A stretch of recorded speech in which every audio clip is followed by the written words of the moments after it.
국내 최초 부동산학 박사 강정규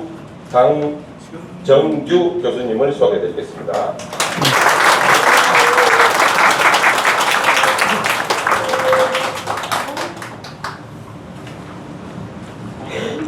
예, 지금 사회자로부터 소개받은 동아대학교 부동산대학원 원장을 맡고 있는 강정규 교수입니다. 오늘 저희 동아대학교 부동산학 교육과정에서 운영하고 있는 주거 부동산 전문 상담센터, 예, 이쪽에 우리 왼쪽에 프랜카드에도 붙여져 있는데요. 제가 지난해까지 동의대학교에 교수로 있다가 작년 9월 1일 날 동아대학교로 학교를 옮겼습니다. 그래서 옮기면서 많은 분들이 좀 특강도 해달라 하시고 상담도 받으러 오시고 그러시는데 너무 좀 불편하시기도 하시고 그러셔가지고요. 제가 9월 1일자로 주거 부동산 전문 상담센터를 만들어서 오늘도 우리 정명희 전 구청장님 요청에 의해서 이 자리에 왔긴 했지만 어느 단체든지 조직에서 요청을 하시면 저와 우리 전문 교수님들이 이렇게 팀을 이뤄서 이렇게 방문을 해가지고 상담을 해드리고 특강을 해드린 날입니다. 오늘이 두 번째 날인데 9월 1일 날 저쪽에 우리 화명 8지구 8구역에 초청이 있으셔서 강연을 하러 갔다 왔고 오늘이 두 번째, 그리고 내일은 수정 강변, 네, 그 다음에 또 경쟁돼가지고 또 서로 또 이런데 또 저 새끼들 아무나 보면 다 다니네 이런가. 예, 그리고 또 다음 주 수요일 날은 코롱 1차, 예, 그렇게 또 해달라 하셔가지고 가시고요. 오늘은 노후계획 도시에 관련된 것들을 하는데 요게 아니더라도 주거와 부동산에 관련된 것들은 제가 가급적 다 찾아다니면서 상담을 해드릴 거로 이해를 하시면 되겠습니다. 오늘 두 번째 날입니다. 오늘 간략하게 진행되는 순서에 좀 말씀을 드리면요. 제가 오늘 찾아가는 부동산 상담 정보의 날 두 번째로서 저희 동아대학교 부동산학 교육과정 잠시 소개와 더불어서 제 소개 잠깐 해드릴 거고요. 그 다음에 제 강의 끝난 다음에 저와 우리 오늘 전문적으로 상담해 주실 우리 부동산학 박사 교수님들 같이 오셨는데 그분들과 같이 상담을 받는 이렇게 세 가지 순서로 진행을 하도록 하겠습니다. 예, 첫 번째 순서에 앞서서 제가 이 불 좀 꺼주시면 화면이 보일 텐데, 네. 예. 오늘 노후계획도시 특별법의 주요 특별정비 예정구역과 선도지구 관련 주요 이슈 분석 이렇게 강의를 진행할 예정이고요. 제가 지금 나눠드린 저희 동아대학교 부동산학 교육과정 프린트에도 있다시피 현재 동아대학교에 와서 부동산학 박사과정, 그리고 부동산대학원 석사과정, 그 다음에 부동산 투자 리더 최고과정 이런 걸 운영을 하고 있고요. 그 다음에 부동산 자산 경영학과라고 해서 성인 대상으로 해서 대학교 공부를 좀 늦게 못하셨던 분들을 위해서 이 부동산 자산 경영학과를 토요일날 하루만 수업하는 과정을 만들어서 다음 주부터 모집을 해서 4년을 다니시면 동아대학교 정규 졸업장을 드리는 이 부동산 자산 경영학과까지 만들어져 있습니다. 그래서 부동산에 관련된 교육과정은 다 만들어져 있기 때문에 오늘 나눠드린 프린트물 보시고 혹시 교육과정에 관심 있으시면 아래 나와 있는 전화번호로 전화를 주시면 따뜻하게 상담을 해드리고 진로를 저희가 마련해서 졸업장을 챙겨드리도록 그렇게 하겠습니다. 예, 저는 동아대학교에 재직하고 있고요. 우리나라에서 처음으로 부동산학 교육이 만들어진 학교가 서울에 있는 건국대학교라는 데입니다. 이 건국대학교에 지난 1986년도에 입학을 해서 학부, 석사, 박사를 계속 부동산학만 공부를 했습니다. 그리고 대학 교수 전에 서울에서 잠시 직장생활을 하다가 제가 1998년도에 33살에 대학 교수가 돼가지고 부산에 내려왔습니다. 그래서 지금도 인터넷 치시면 국내 1호 부동산학 박사, 우리 정명희 구청장님 여러 차례 말씀해 주셨는데 국내 1호 부동산학 박사라는 타이틀을 갖고 있고 요즘 신문, 그 다음에 텔레비전에도 자주 나가고 있고요. 또 요즘 유튜브도 좀 하고 있습니다. 유튜브 제목이 강정규 교수의 동아대 부동산 TV 이렇게 해서 하고 있는데 한번 들어가서 보시고 잘하시면 구독도 눌러주시고 좋아요도 눌러주시면 큰 힘이 될 것으로 생각을 하고 있습니다. 아울러 지금 드렸던 오늘 이 자리와 같은 찾아가는 그리고 찾아오시는 그러한 주거 부동산 전문 상담 센터가 만들어져 있고요. 오늘 이 자리에 아니시더라도 혹시 다른 단체에서 다른 주제를 가지고 상담을 받기를 원하시면은 이 전화번호로 전화를 하셔서 신청을 하시면 저희가 사전 일정 조율을 해서 저와 또는 우리 교수님들이 가서 상담을 해드리는 그런 시간을 가지도록 하겠습니다. 그래서 적극적으로 이 활용을 하시면 좋을 것 같고요. 제가 보기보다 되게 유명한 사람입니다. 한번 이런 강연 나가면은 시간당 한 200만 원, 300만 원 정도도 받기도 하고 그 이상 받기도 하는데 이렇게 공짜로 무료로 재능 기부로 이렇게 강의를 해드리는 거라 이해하시면 좋겠습니다. 그래서 조금 불편하시고 힘드시더라도 아주 예쁘고 좋은 자세로 강의 들어주시면 저도 열심히 제 재능 기부를 통해서 좋은 정보 드리도록 하겠습니다. 예, 오늘 강의 순서는 최근 주택시장 이슈와 전망 그리고 노후계획도시 특별법 주요 내용 다 알고 계실 거로 생각이 들고 있고요. 그 다음에 이 특별 예정 정비 구역과 선도지구 관련된 이슈 이렇게 세 가지로 나눠서 제가 한 30여 분 정도 넘게 강연을 드리고 이 강연 끝난 다음에 저와 오늘 이 자리에 오신 우리 교수님들 두 분이 저랑 같이 상담을 해 주시겠습니다. 요 오른쪽에 계시는 우리 잘생긴 분은 이형규 부동산학 박사이시고요. 현재 재개발, 재건축, 정비 사업과 관련된 업체를 직접 운영하고 계시는 분입니다. 그래서 우리 혹시 이제 선도지구 관련돼서 지정이 되고 나면은 그다음부터는 이제 재건축 절차에 의해서 사업이 진행되는데 그때 반드시 사전적으로 제일 많이 필요로 하시는 업체가 도시정비 업체이십니다. 그래서 오늘 그런 상담에 대한 모든 내용을 알고 계시기 때문에 일단 구체적인 세부적인 내용까지도 질의하시면은 답변을 드리도록 그렇게 하겠습니다. 그래서 이형규 부동산 박사이시자 도시정비업체 대표. 예.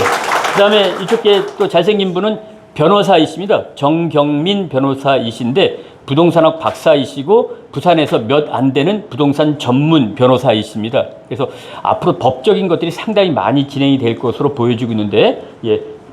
그런 차원에서 오늘 이따 법적인 질문 주시면 우리 정경민 변호사이자 부동산학 박사님께서 상담을 해드리도록 그렇게 하겠습니다. 자, 잠시 앉아 계시죠. 자, 그러면은 본격적으로 제 몇 가지 전달 사항을 말씀드리도록 하겠습니다. 첫 번째, 지역 부동산 시장 주요 이슈입니다. 지금 가장 큰 부동산 시장 이슈는 일단 주택 가격에 대한 문제인데 주택 가격이 올라가냐 떨어지느냐 아주 논란이 많습니다. 우리 부산이 지금 한 4년 가까이 집값이 계속 떨어지다가 최근 들어서 해운대, 수영구, 남구, 그 다음에 금정구, 기장군, 동구가 가격이 플러스로 돌아섰습니다. 한 4주째 올라가고 있는 사이입니다. 하지만 아직까지 가격이 올라가지 않는 지역이 대부분이라서 올라간다 떨어진다 논란이 지금 많이 있는 상태입니다. 무척 혼란스러운 모습이죠. 두 번째는 이 지방 집값과 서울 집값의 격차가 점점점 자꾸 벌어지고 있습니다. 무척 안타깝죠. 우리 여기 도시공사 사장님 지내셨던 우리 지금 여기 입주자이신 분도 앉아 계시는데 이따 다시 저보다 더 전문가이시니까 또 좋은 말씀 해주실 수 있는데 우리 사장님께서 도시공사 이끄실 때만 해서 우리 화명 신시가지 만들 때만 하더라도 우리 화명 신시가지 집값이나 서울 집값이나 그렇게 큰 차이가 안 났었어요. 사실 그 당시만 하더라도 우리 화명동에 있는 집 두 채 팔면은 서울의 평균적인 아파트 한 채 정도 살 수 있었어요. 근데 10년 지난 지금 우리 화명동에 있는 집 4채를 팔아야지만 서울의 집 한 채 살 수 있을 정도로 우리는 덜 올라갔고 서울은 엄청나게 올라가 버리는 이런 것들도 무척 혼란스러운 모습 중에 하나다라고 보여지고 있고 그 이유는 10년 동안에 서울은 집값이 148% 올랐는데 우리 부산은 51% 올라가는데 그쳤습니다. 이 격차가 많이 벌어지고 있는 거죠. 그 다음에 또 하나는 부산 내에서도 격차가 많이 차이가 나고 있어요. 우리 부산에 16개 구군인데 16개 구군 중에서 집값이 많이 오르고 비싼 지역이 있고 덜 오르고 떨어진 지역이 있었습니다. 그러다 보니까는 부산 지역에 싼 집이 있는 지역과 비싼 집이 있는 지역의 격차가 6배 넘게 차이가 나고 있습니다. 즉, 싼 집 20%의 아파트 가격이 1억이다라고 하면은 비싼 20% 평균 아파트 가격은 6억 6천만 원이라는 얘기거든요. 이게 5년 전에는 4.0 정도밖에 차이가 안 났었어요. 즉 부산에도 니도 집 한 채, 나도 집 한 채, 니도 3억, 나도 3억 이랬단 말입니다. 근데 지금 이게 5년 가까이 지난 사이에서 6배 가까이 벌어진 거예요. 앞으로는 집 한 채 가지고 니 집은 1억, 내 집은 10억 이런 현상이 발생할 가능성이 커지고 있다라는 것들입니다. 그래서 잠시 뒤에 말씀드리겠지만 우리 여기 이제 이런 격차가 좀 좁아지게 하는 그런 과정이 이러한 재개발, 재건축을 통해서 또는 리모델링을 통해서 우리들의 가치를 좀 높이게 되면은 그 격차가 줄어들 것으로 보여지고 있고요. 이러한 논의에서 빠지거나 조금 그 다른 어떤 개발 잠재력이 없는 그러한 지역인 경우에는 이 격차가 점점 더 많이 벌어질 것으로 예상을 좀 하고 있습니다. 그래서 지금 이렇게 격차가 많이 벌어지면서 결국은 집값이 많이 올라갔던 지역과 적게 올라갔던 지역이 구분이 되고 있는데 이 왼쪽에 표시에는 수영구, 해운대구, 동래, 연제구, 남구, 서구, 동구 이런 데가 생각보다 집값이 많이 올라갔어요. 우리 북구잖아요. 북구 여기 있지 않습니까? 북구는 생각보다 오르긴 올랐는데 다른 지역보다 덜 올라갔어요. 그래서 10년 동안 북구는 27% 올라가는데 그쳤어요. 우리 해운대 같은 경우는 수영구 같은 경우는 거의 100% 올라갔어요. 100%. 그래서 오늘 이 자리에 우리 노후계획도시 특별법에 의한 재건축 사업에 관심이 있으셔서 우리 화명 현대 2차 입주자분들 다 오셨는데 앞으로 잘 협업이 되셔가지고 이 사업이 잘 진행된다라고 하면은 이 격차가 조금 더 줄어들고 올라갈 수 있을 것으로 보여지고 있고요. 그렇지 않고 뭐 지금처럼 이렇게 좀 그 주택 가격이 덜 올라가는 그런 모습으로 계시면 이 가격 변동에 큰 차이가 나지 않을 수도 있다라는 생각이 들고 있습니다. 그래서 아마 이런 격차를 좀 해소하기 위해서 지금 뜻하신 분들끼리 이제 선도지구와 재건축 사업에 좀 관심이 있으셔서 많이 움직이시는 것이 아닌가 이렇게 생각이 되고 있습니다. 어쨌든 지금 현재로서는 북구가 다른 지역보다 주택 가격이 좀 덜 올라가고 있는 지역 중에 한 곳이다. 그렇다고 뭐 다른 더 시골 지역 그런 지역보다 가격이 비교해서 올라가긴 올라갔지만 많이 올라가는 지역과 비교해서 좀 덜 올라갔다 이렇게 생각이 들고 있습니다. 그래서 지금 현재 주택 가격이 가장 많이 올라가고 있는 지역들 중에서 싼 집과 비싼 집의 격차가 또 많이 벌어지고 있는 것들도 현재의 모습이라 보시면 되겠습니다. 또 하나의 혼란스러운 모습 중에 하나는 우리 지역은 자꾸 떨어지고 있는데 서울 지역도 지금 이재명 대통령 당선되고 나신 다음에 6월 27일 날 엄청난 큰 규제 정책을 내놔서 서울 집값이 또 주춤주춤해요. 그런데 비싼 집 아파트의 거래는 더 잘 되고 있어요. 그래서 최근에 보면은 뭐 서울 용산구 한남동이라는 데에 나인원 한남이라는 아파트가 있는데 집 한 채가 220억에 거래가 됐어요. 그 다음에 145억, 39억, 115억, 50억 이렇게 비싼 집의 거래가 막 되고 있는 상태예요. 우리 부산도 해운대구에 있는 모 아파트가 최근에 48억에 거래가 됐어요. 10억 정도 올라와서 거래가 됐답니다. 또 해운대에 있는 모 아파트도 35억에 거래됐는데 10억 가까이 높은 가격으로 거래가 됐답니다. 더 안타깝고 더 우리가 의아하게 생각하는 거는 이런 과정 속에 서울에 있는 레미안 원베일이라는 아파트가 있는데요. 반포동에 있는 아파트인데 33평짜리 집 한 채가 최근에 72억 원에 거래가 됐어요. 집 한 채가 72억 원. 우리 화명에 있는 33평짜리 평균적인 집 제 생각에는 한 20채 정도 팔아야 될 것 같다는 생각이 드는데 아 서울 사람들 대단합니다. 이걸 72억에 사가지고 이걸 깔고 주무실 수 있다라는 용기가 대단하지 않습니까? 저 같으면은 이 72억짜리 팔아가지고 우리 화명 신시가지 좋은 데다가 집 한 채 딱 사서 한 70억 정도는 은행에 놓으면 한 달에 이자만 하더라도 한 2천만 원 정도 나옵니다. 그리고 이 화명 신시가지에 살면 얼마나 좋습니까? 근데 이 반포동에 72억짜리를 깔고 있다는 겁니다. 반포동이나 화명동이나 입지 비슷해요. 반포동에서 북쪽으로 나가면은 한강이 흐르고요. 우리 화명 신시가지는 남서쪽으로 나가면 낙동강이 흘러요. 비슷해요. 여기도 그 88 올림픽 고속도로라고 하는 걸 지나야지만 한강이 가는 거고 우리도 신시가지에서 도로 지나서 가면은 낙동강이 나오는 거고. 근데 가격 차이 이렇게 많이 벌어지고 있어요. 이게 더 올라간다고 해서 72억 원에 주고 사는 사람도 있는 겁니다. 이렇게 혼란스러운 모습이 나타나고 있습니다. 두 번째 최근 이슈는요. 가격이 올라간다 떨어진다 논란이 많습니다. 아마 우리 선도지구 지정 절차에 들어가시면은 가격이 올라가지 않는 상태에서 내 돈을 더 내고 이걸 해야 되느냐라는 의견을 가지신 분도 계실 거예요. 그런 분들은 집값이 올라가지 않을 것이다라는 것에 좀 더 많은 관심을 갖고 계신 분들이라고 보여지고 있고요. 또 반대로 올라간다라고 생각하시는 분들도 계세요. 집값이. 근데 실제 지금 집이 너무 경기가 안 좋아서 최근에 집을 많이 안 줘가지고요. 내년부터는 우리 부산에도 아파트 입주 물량이 급격히 줄어들 수밖에 없습니다. 그러면 가격이 좀 올라갈 수 있는 여지가 있다라고 보여져요. 그래서 지금 생각하시는 분들마다 다 올라간다 떨어진다 많은 논란이 일어나고 있는 것들도 최근의 이슈입니다. 또 하나의 최근 이슈는 이 집을 갖고 있다가 판 사람, 그 다음에 집이 없는 분, 집을 한 채만 갖고 계신 분, 그 다음에 집을 여러 채 갖고 계신 분들 사이에서 다 집에 대한 생각이 틀려요. 다주택자분은 야 집밖에 없어 이러시는 거고요. 집을 갖고 있다가 파신 분은 야 이제 집값은 떨어질 일밖에 없어. 야 부산에는 뭐 노인과 바다만 남는다 그러고 노인만 빈집만 남는다는데 무슨 집값이 올라가. 난 차라리 집 팔아가지고 전세 살면서 끝까지 버텨볼 거야. 이렇게 생각하시는 집을 갖고 있다가 파신 분도 계세요. 그 다음에 1주택자분은 집을 하나 더 살까 말까 더 살까 말까 고민을 하고 계시죠. 옮길까 말까 옮길까 말까. 그래서 집에 대한 생각이 다 다르다라고 하는 것들도 상당히 중요한 이슈 중에 하나다 이렇게 보여주고 있습니다.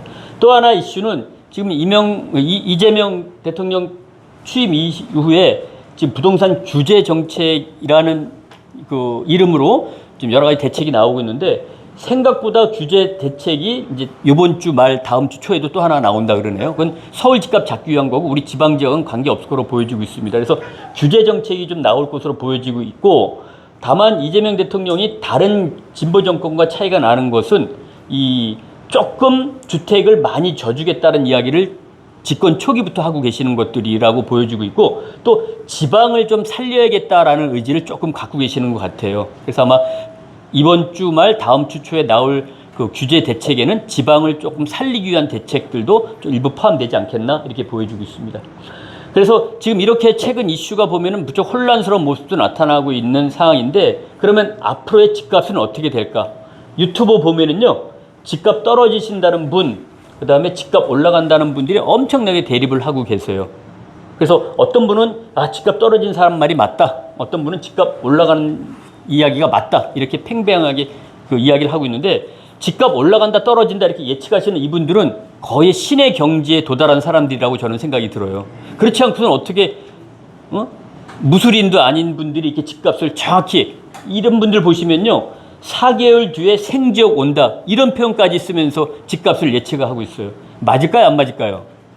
안 맞을 가능성이 더 크죠. 그리고 이런 분들 보면은 집을 더 사라는 이야기 하시는 분들도 계세요. 그래서 집값을 정확히 예측하는 건 어려운데 다만 저 같은 경우에는 집값을 정확히 예측하기보다는 집값에 영향을 줄 수 있는 요인들을 가지고 앞으로 시장을 좀 추측해 볼 수밖에 없다라고 보여지는데 일단 집값을 올리는 데 영향을 줄 것으로 보이는 것이 바로 금리가 점진적으로 안정세를 타고 있다라고 보여지고 있고요. 아마 다음 달 10월 달쯤 되면은 금리가 한 번 더 떨어질 거로 보여져요. 그러면은 대출 받으신 분들의 이자 부담도 좀 줄어들고 또 대출 받아서 집을 사시는 분들도 이자가 싸니까는 집을 사겠다가 하고 나서시는 분들이 많이 있으시겠죠. 그래서 이 금리가 시장에 앞으로 전망에 영향을 크게 줄 것으로 보여지고 있고요. 두 번째는 앞서도 말씀드렸지만 정부의 정책인데 이 정책은 앞으로 좀 부양책, 세금도 깎아주고 대출도 많이 해주는 대책이 나오면 집값이 올라갈 텐데 현 정부에서는 이런 것을 기대하기는 조금 어렵지 않느냐. 그래서 집값을 안정시키는 영향으로 작용할 거로 보여지고 있고요.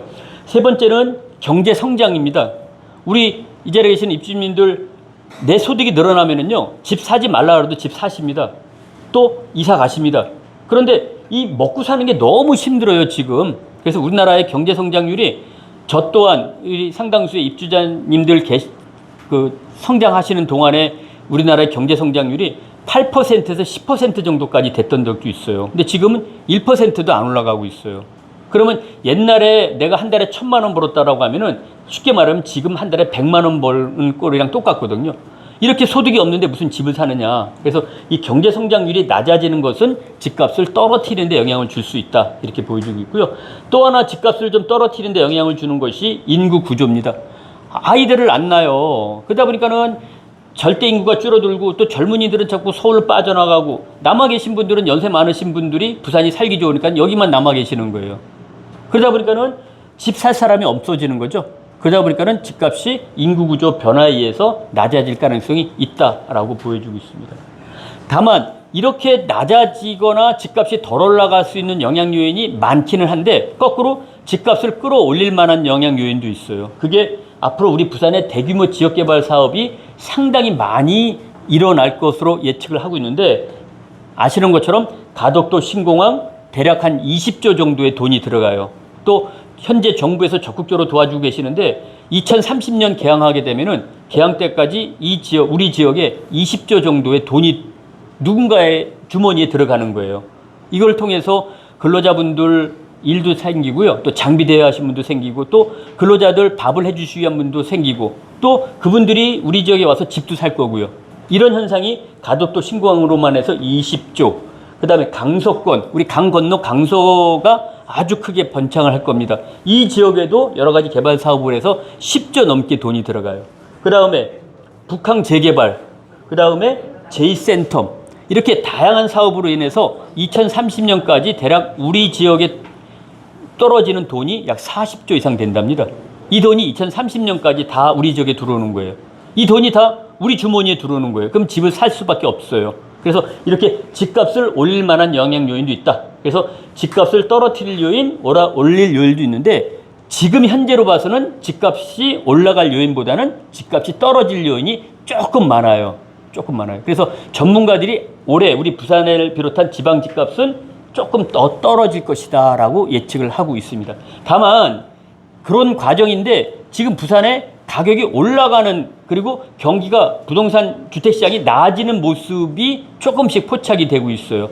그 중에 첫 번째, 지금 대부분 떨어지고 있는데 해운대구, 수영구, 금정구, 연제구, 남구, 기장군, 그리고 해수부가 오는 동구, 요 지역 한 7, 8개 지역이 가격이 플러스로 돌아섰어요. 그리고 그 지역이 조금씩 확대가 되고 있어요. 그 다음에 이 거래량도 주택을 사고 파시는 분들이 조금씩 늘어나고 있고요. 지금 한번 우리 단지 잘 보시면은요, 이사 다니신 분들이 조금씩 모습에 보여요. 그래서 거래량도 좀 늘어나고 있고, 또 해수부가 지금 우리 현 정부께서 많이 도움 주셔가지고 해수부가 이전해 오는데 이 동구 쪽 중심으로 해서 가격이 올라가고 있어요. 또 새 아파트 분양도 잘 되고 있어요. 지금 엊그제 저기 수영구 남천동에 있는 모 아파트 평당 5천만 원 넘는 아파트 분양한 거 보셨죠? 와, 평당 5천만 원인데 경쟁률이 수백 대 1을 경쟁을 기록을 했어요. 그 다음에 또 해운대에 있는 모 아파트도 한 4천만 원 가량 되는데 거의 경쟁률이, 최고 경쟁률은 또 수백 대 1 경쟁률을 기록한 것도 있었어요. 이런 것들이 그동안에 봐오지 못했던 우리 부산 지역 주택시장의 모습이다. 그래서 저는 최악의 상태는 좀 벗어났다. 이제 부산도 올라갈 가능성이 있다라고 생각이 들고 있습니다. 다만 근데 가격이 올라가는 것이 반드시 좋은 건 아니죠. 집 없으신 분들 입장에서 올라가면은 집 살 수 있는 기회가 더 낮아지기 때문에 올라가는 것이 마냥 좋다라고 생각하시지 않는 분들도 있다, 이렇게 보여지고 있습니다. 그래서 단기적으로 조금 가격이 올라가는 모습을 띠고 있다, 이렇게 보여지는데, 장기적으로는요, 우리 부산 같은 경우에 집값이 한꺼번에 모두 상승하고 모두 하락하는 모습은 띄지 않을 거로 보여져요. 이제는 일본처럼 우리 부산에 집이 10개가 있다라고 하면은 10개 중에 올라가는 데는 한 2군데, 그 다음에 한 7군데는 그대로 평온하게 가격이 올라가지도 않고 떨어지도 않고 평온하게 있고요. 한 2군데 정도는 빈집으로 남을 거예요. 빈집. 지금도 우리 16개 구군 중에 빈집이 특히 많은 지역이 있어요. 우리 부산에. 그래서 빈집 이야기만 나오면 계속 그 지역이 나와요. 어제 혹시 신문 방송 보셨는지 모르겠지만, 일본도 빈집이 엄청나게 많은 많은 분들이, 우리나라 빈집 많다고 우리 부산에 빈집 남은 데를 갖다가 찍어다가 한 5분 동안 NHK에서 방송을 해버렸어요. 일본도 빈집 만만치 않거든. 일본도 7채 중에 한 채가 빈집인데 지금 난말하고 있어요. 우리 부산 빈집 많다고 갖다가 때려버리는 바람에 일본 전 지역에서 우리 부산이 제2의 도시인데 마치 망해져 가는 것처럼 그렇게 비춰져 가지고 오늘 상당히 안타까움을 표시하는 분들이 많이 계시더라고요. 그래서 이렇게 빈집이 안 생길 수는 없어요. 그런데 정체되는 지역, 이렇게 올라가는 지역, 이렇게 세 가지 모습으로 뛸 거다. 그래서 다 올라가는데 우리 북구 화명 빼놓고 다른 지역은 가격이 떨어지고 우리 북구만 올라가고, 이런 현상이 발생할 수 있고요.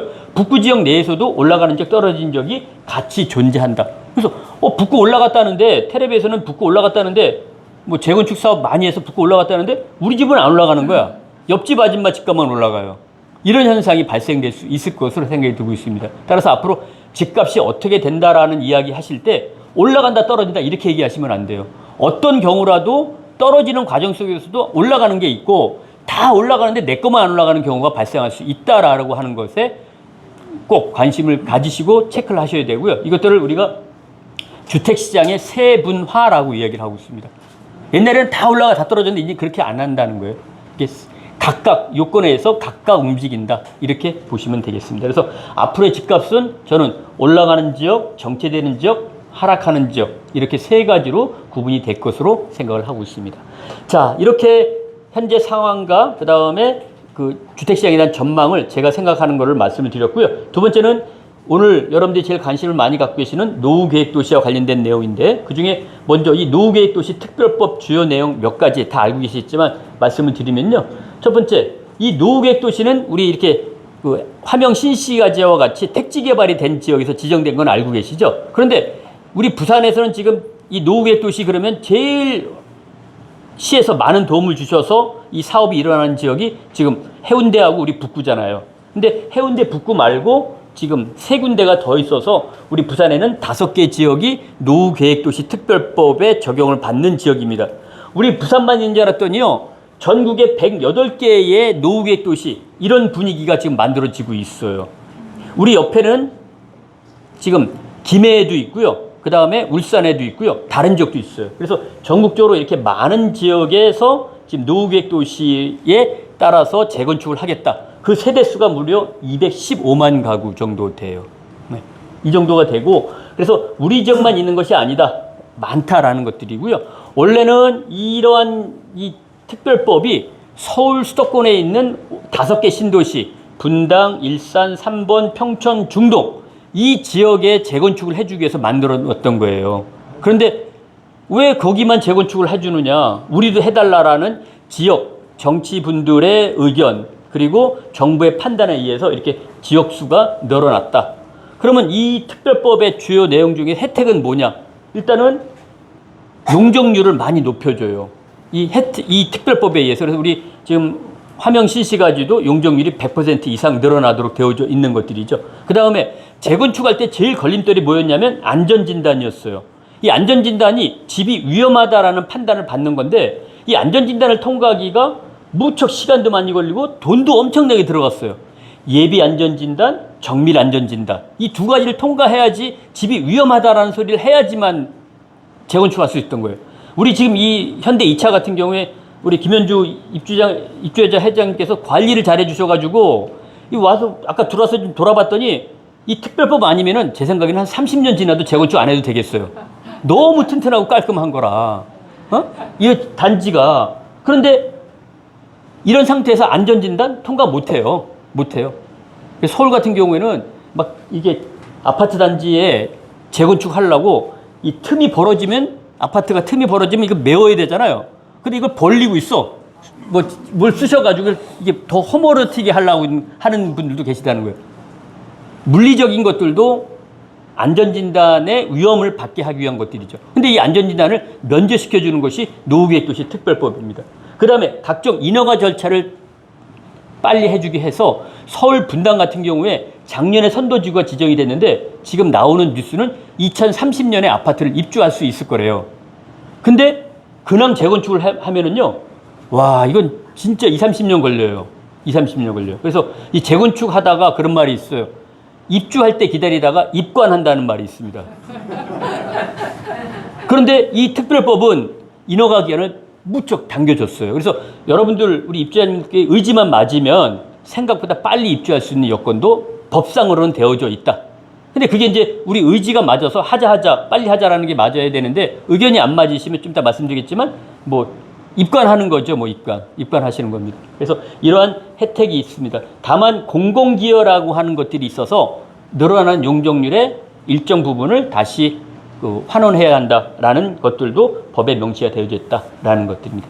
앞서 말씀드렸던 우리 노후계획도시 정비특별법에 의해서 우리 부산 지역에 지정된 곳은 해운대, 만덕, 그 다음에 우리 화명, 금곡, 모라, 다대 이 중에서 현재 도시기본계획이 확정된 곳이 해운대 그리고 우리 화명, 금곡 이렇게 도시기본계획이 확정됐고 요 두 개 지역을 중심으로 해서 10월 13일서부터 선도지구 지정 절차에 먼저 들어가는 거고요. 나머지 세 군데는 이제 곧 다시 기본계획을 수립하는 것을 준비를 하고 있는 것으로 보시면 되겠습니다.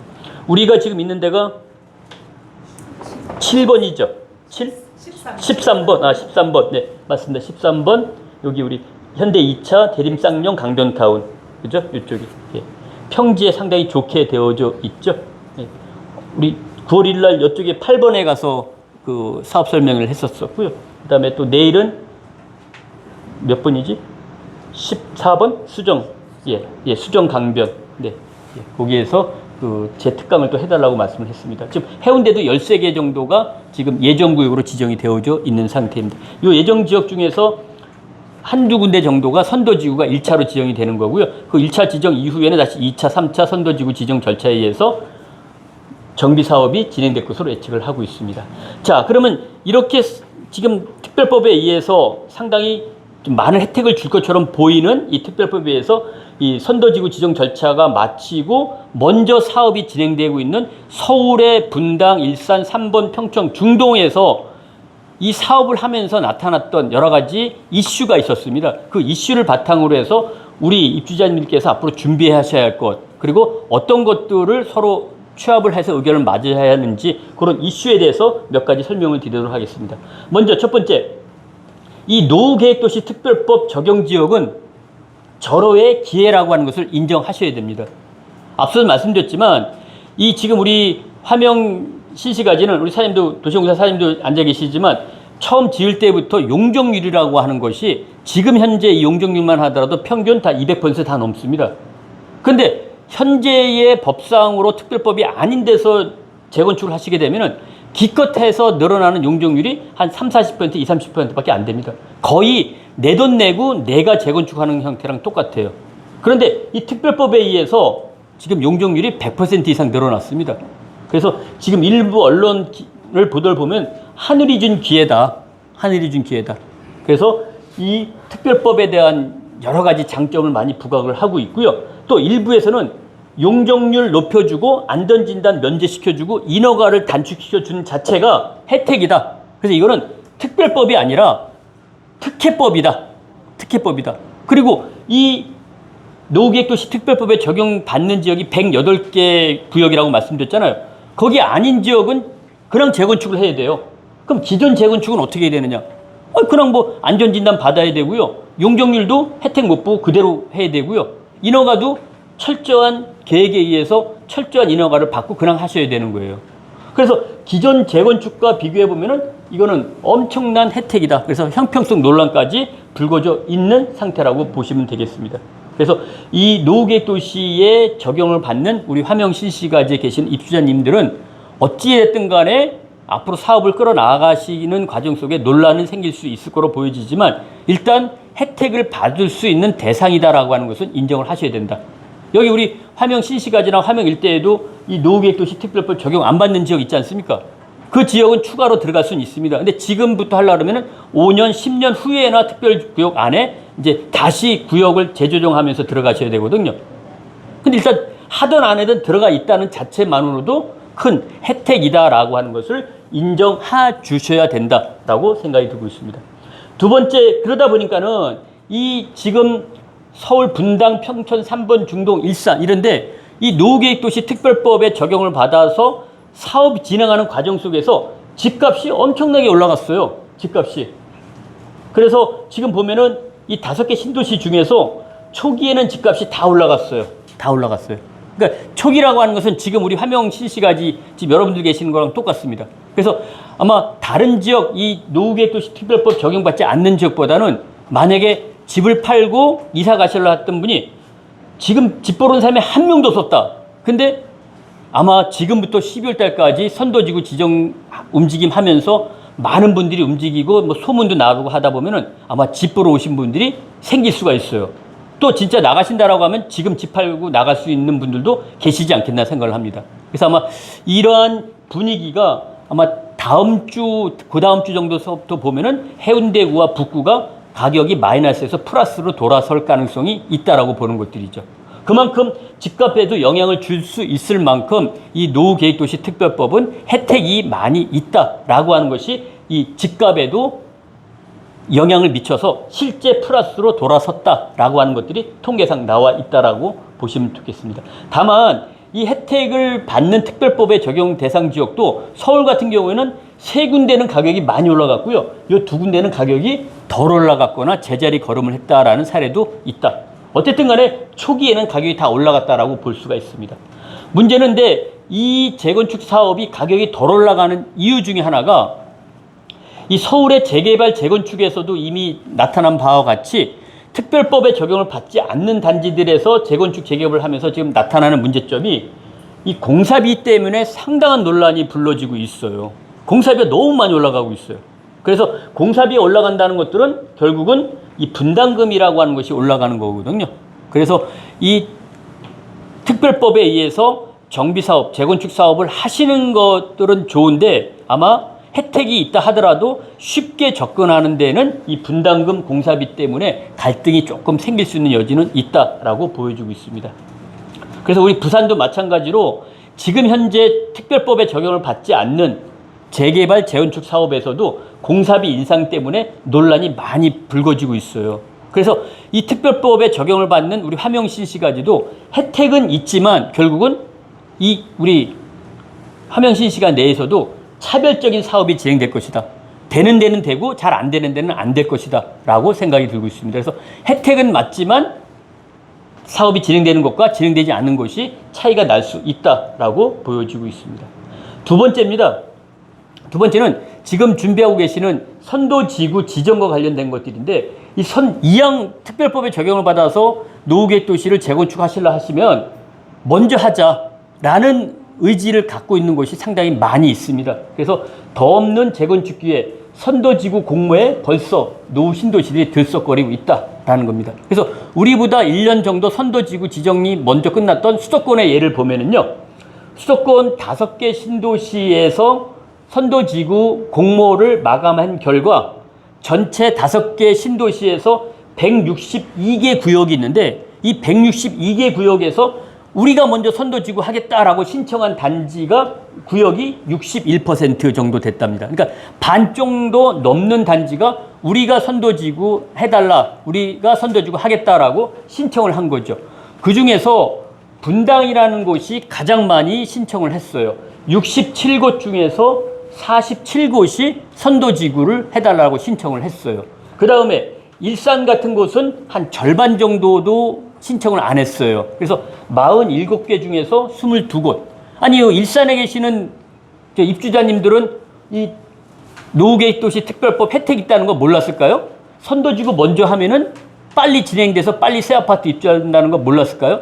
그런데도 불구하고 47곳 중에서 22곳밖에 공모를 신청하지 않았었어요. 그래서 앞으로도 우리 지금 10월 13일까지 이제 우리 현대 2차도 보니까는 동의서에 대한 이야기 곳곳에서 붙여놓고 우리 김현주 위원장님 열심히 하시던데 아마 다른 지역들도 하는 단지도 있겠지만 전혀 안 움직이는 단지도 있을 수 있다. 이렇게 보여주고 있고요. 3번 같은 경우는 13곳 중에서 9곳만 선도지구 지정 공모 신청을 했고요.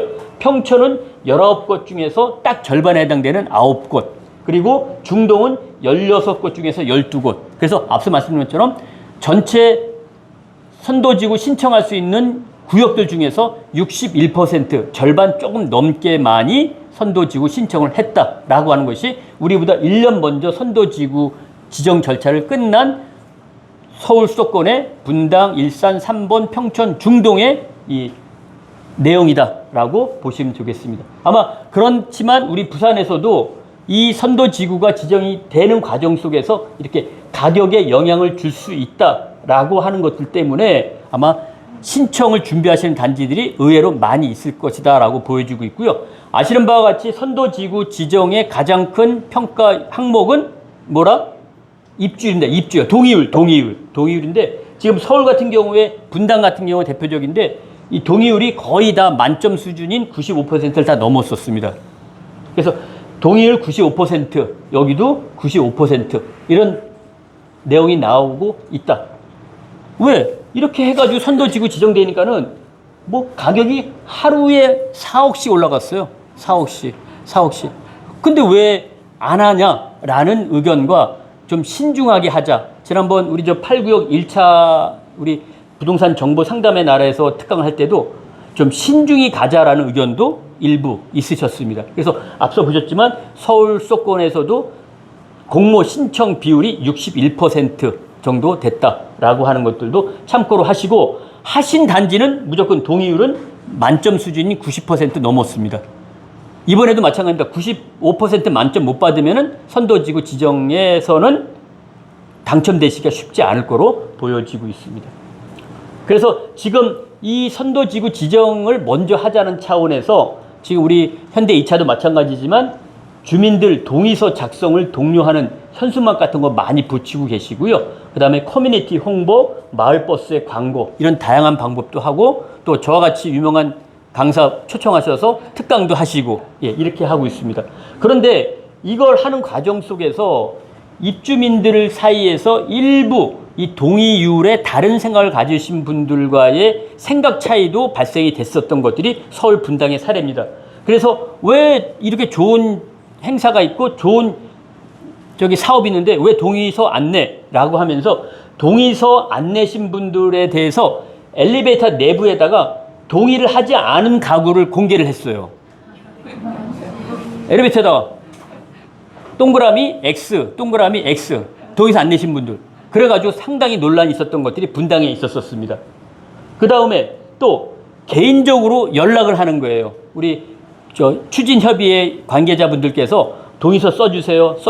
근데 이렇게 써주세요. 좋게 얘기하셨던 분도 계셨겠지만 조금 더 듣는 분들 입장에서는 또 상당히 언짢게 들으셨던 분도 있으셨나 봐요. 그래서 갈등이 많이 불거져서 강압적인 주민 동의를 요구하는 과정이 분당에서 있었습니다.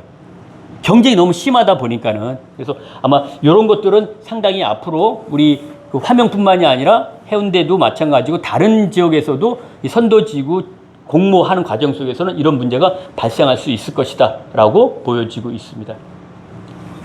우리 선도지구 부산 같은 경우에는 10월 13일서부터 5일간 시행이 될 예정이고요. 우리 화명 금곡은 2,500세대 내외, 해운대는 3,200세대 정도 내외이고, 말씀드렸던 것처럼 주민 동의율이 100점 중에 60점으로 가장 큰 점수를 차지하고 있고, 주민 동의율이 95%를 넘어가면은 60점 만점을 받도록 되어져 있습니다. 그래서 이 주민 동의율이 제일 중요하다는 것은 이미 알고 계실 거로 보여지고 있고요.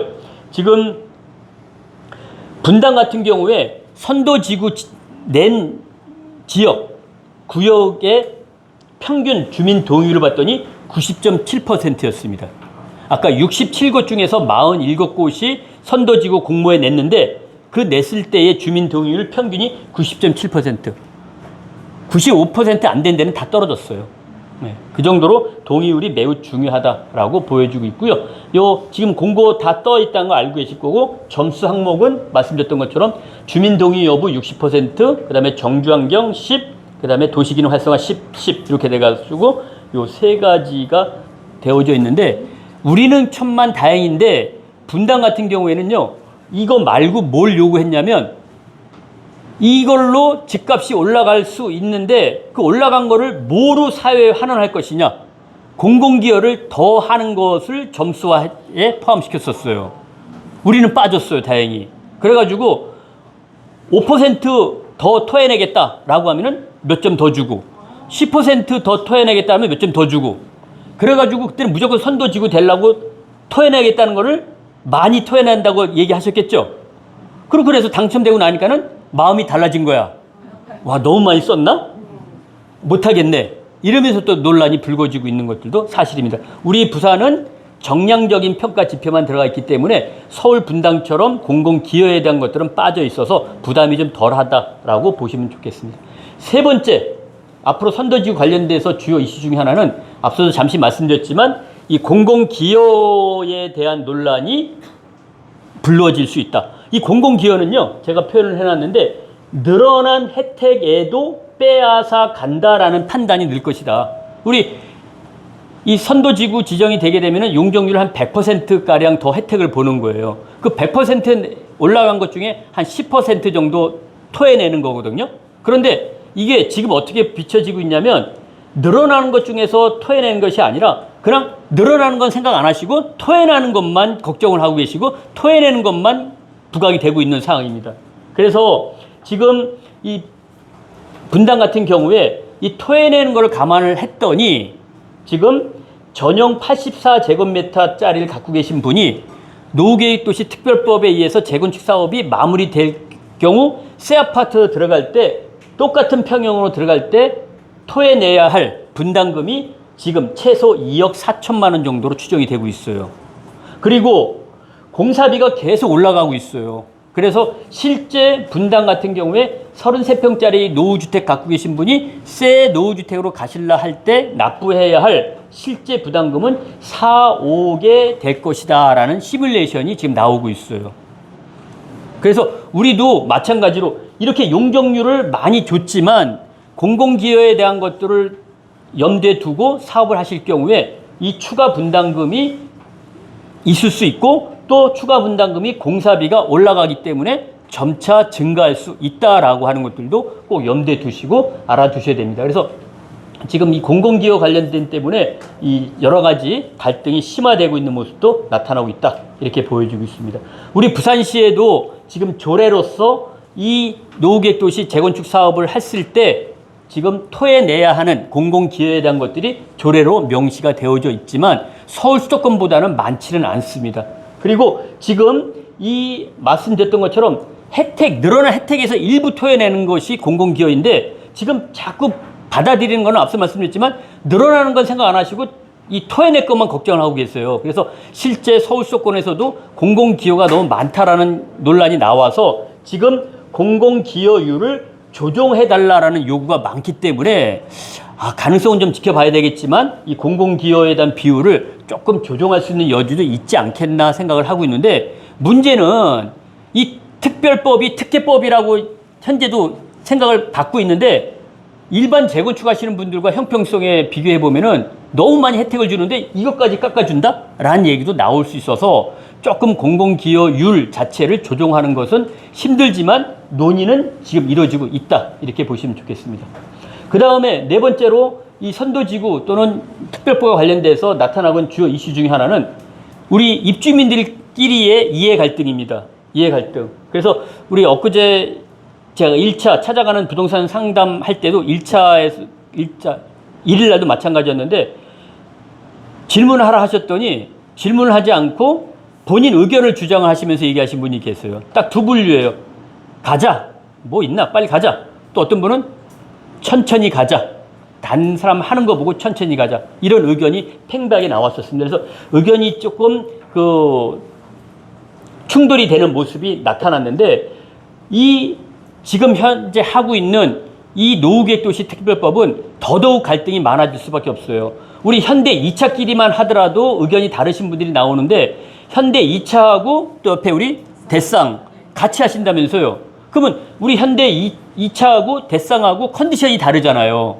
입주 시기도 다르고 그 다음에 건축물에 따라서 내 아파트에 딸린 땅 지분, 대지 지분도 다르죠. 똑같은 33평짜리를 하더라도 우리는 8, 9평인데 저쪽은 뭐 10평일 수도 있고 7평일 수도 있잖아요. 그러면 그건 어떻게 조정을 할 것이냐 라고 하는 것들.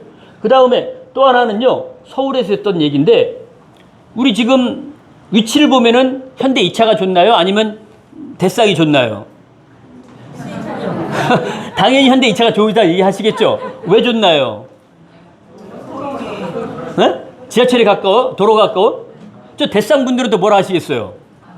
강이 가깝다. 강이 가깝다. 그러시겠죠? 그래서 지금 이런 갈등이 어디까지 번져지고 있냐면 분당의 경우에 여기 지금 분당에 지하철역 순회역이라는 것이 있고 여기 30번이 지금 여러 개가 합쳐가지고 지금 5개가 합쳐가지고 지금 4,300세대가 하나의 통합 재건축을 하고 있는데 여기서 뭐가 발생이 됐냐면 여기에 있는 지하철 가까운 데 있는 단지의 분들이 야 우리는 죽어도 나는 지하철이 가깝기 때문에 난 여기서 새 아파트를 받아야겠다. 왜 니네 이 뒤에 있는 사람들이 지하철 앞에 오느냐 라고 갈등이 생겼었어요. 그 다음에 여기 보면은 요 21번 같은 경우는 분당 중앙공원이라는 게 있는데 요 앞에 있으신 분은 창문을 쫙 열면은 공원이 넓게 펼쳐진 공원이 보여요. 근데 이 뒤에 있는 분들은 딱 창문을 딱 베란다 열면은 남의 집 베란다가 보이고 화장실이 보이는 거예요. 그런데 나는 이게 공원 바라보다가 뒤로 가가지고 남의 집 화장실만 보고 있고, 이 뒤에 내 화장실 봤던 사람들은 우리 집 앞에 와가지고 방구 끼고 있고 열심히 조망권 보고 있고, 아, 이런 꼴을 못 보겠다 라고 해서 그 자리에 새 아파트를 달라, 나 그렇지 않으면 동의 못 해주겠다, 이런 갈등까지 생겼어요. 그래서 요 30번인 경우에는 극적으로 합의를 봐가지고, 그래 알았다, 그러면 그 자리에 하자. 그러니까 우리 여기 지금 대쌍이랑 우리 현대 2차랑 같이 재건축 사업을 하잖아요. 그러면 현대 2차이신 분은 현대 2차 이 자리에 그 새 아파트를 받는 거고, 대쌍은 대쌍대로 저 자리에 받는 거고. 원래는 의미가 이렇게 되면 안 돼요. 대쌍분이 현대 2차로 와야 되고 현대 2차분이 대쌍으로 가셔야 되는 것이 이 통합 재건축의 원래의 목적이에요. 근데 그게 갈등이 생기니까는 제자리 하자라고 협의가 됐어요. 이건 아마 우리 앞으로도 사업 추진하는 과정 속에서도 우리도 똑같은 경험을 하실 거예요. 그 다음에 또 하나의 이해 갈등 중에 대표적인 것 중에 하나가, 상가는 어떻게 할 거냐. 저 상가 조합원님들, 지금 상가 소유자분들은 같이 할 거냐 따로 할 거냐에 대한 논란도 분당에서 많이 생겼었습니다. 우리도 아마 똑같은 그런 과정을 거치셔야 되지 않겠나 생각을 좀 하고 있습니다. 그 다음에 마지막으로 또 하나의 이슈 중에 하나는, 이건 뭐 한참 뒤의 이야기인데, 이주 대책입니다. 이주 대책. 여기 지금 살고 계시는데 이제 나중에 철거할 거 아니에요. 새 아파트 지으려고 그러면. 그럼 어디 가서 사실 거예요? 이 대책을 원래 재건축은 각자 알아서 하시는 거예요. 근데 이 특별정비예정구역상의 특별법에 있어서의 이주 대책은 시나 우리 사장님 계셨던 부산도시공사에서 이 이주 대책을 마련해 줘야 돼요.